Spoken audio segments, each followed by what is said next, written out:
कुछ मासूम लोग जो पढ़ लिख नहीं पाए थे उनसे अपने आप को सुपीरियर समझते थे, यह भी एक गुलामी थी। लेकिन आजादी के लड़ाई में सारे लोगों ने सोचा कि यदि एक बार हमें राजनीतिक आजादी मिल जाती है, पॉलिटिकल फ्रीडम मिल जाता है, तो बाकी जो गुलामी है उससे ऑटोमेटिकली हमें मुक्ति मिल जाएगी। और यही सोचकर जो जमींदार था उसने भी आजादी की लड़ाई में हिस्सा लिया, जो गरीब था उसने भी लड़ाई में हिस्सा लिया, जो बहुत पढ़ा लिखा था उसने भी उसमें हिस्सा लिया, जो निरक्षर था उसने भी उसमें हिस्सा लिया। पुरुषों ने भी हिस्सा लिया तो महिलाओं ने भी हिस्सा लिया, जो उच्च जाति के लोग थे उन लोगों ने भी हिस्सा लिया, तो समाज में जिन्हें निचले पावदान पर रखा गया था उन लोगों ने भी हिस्सा लिया, इस सोच के साथ कि एक बार आजादी मिल जाए तो हमारी सारी समस्याओं का समाधान हो जाएगा। लेकिन यह दुखद स्थिति है कि आजादी के इतने वर्षों बाद, मैं कहूंगा राजनीतिक आजादी के इतने वर्षों बाद, पॉलिटिकल फ्रीडम तो हमें मिला, लेकिन और जो गुलामी के जंजाल थे उससे अभी भी हम लोग बंधे हुए हैं। और उस आजादी के लिए हमारी लड़ाई अभी भी जारी है। पुरुषतांत्रिक समाज में महिलाओं को भी समान अधिकार मिले, यह आजादी अभी हमें मिलनी बाकी है। कुछ दिन पहले हम लोगों ने कलकत्ता के एक मेडिकल कॉलेज में एक बच्ची के साथ किस तरह का व्यवहार हुआ हम लोगों ने अपनी आंखों से देखा। लेकिन एक दूसरा एस्पेक्ट भी है कि कल रात को हम लोगों ने महिलाओं की शक्ति भी इस बंग भूमि पर हम लोग को देखने को मिला।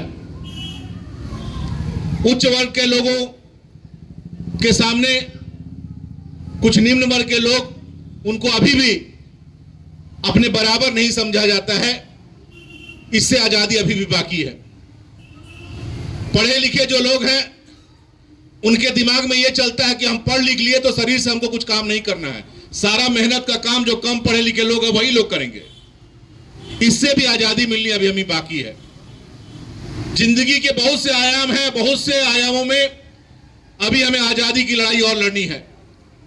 आज के दिन जब हमें राजनीतिक आजादी मिली है, उस दिन जब हम तिरंगा फहरा रहे हैं, तो आइए हम सारे लोग मिलकर शपथ लें कि ये जो राजनीतिक आजादी हमें मिली है इसकी तो हम रक्षा करेंगे ही, उसके साथ साथ अन्य जो आयामों में हमें आजादी की लड़ाई है वो लड़ाई भी अभी हमें जारी रखनी पड़ेगी। और वो लड़ाई सामाजिक कुरीतियों के साथ लड़ने की लड़ाई है। सामाजिक कुरीतियां जैसे जैसे समाप्त होती जाएंगी वैसे वैसे हर क्षेत्र में हमें आजादी का आनंद मिलने लगेगा। आज के दिन जब हम यहाँ तिरंगा फहरा रहे हैं तो हम ये शपथ भी लें कि आने वाले दिनों में जिंदगी के जिन क्षेत्रों में हमें आजादी नहीं मिली है, उन क्षेत्रों में जिन लोगों को आजादी नहीं मिली है उन्हें कैसे आजाद किया जाए, उन्हें कैसे बंधनों से मुक्त किया जाए, इसके लिए भी हम लोग निरंतर प्रयास करते रहेंगे। इन्हीं बातों के साथ कमेटी के सारे लोगों को बहुत बहुत धन्यवाद देते हुए कि हमेशा वो लोग कुछ ना कुछ अच्छा काम करते रहते हैं। कभी ब्लड डोनेशन कैंप करवाते हैं, कभी वस्त्र वितरण करते हैं, कभी कंबल वितरण करते हैं।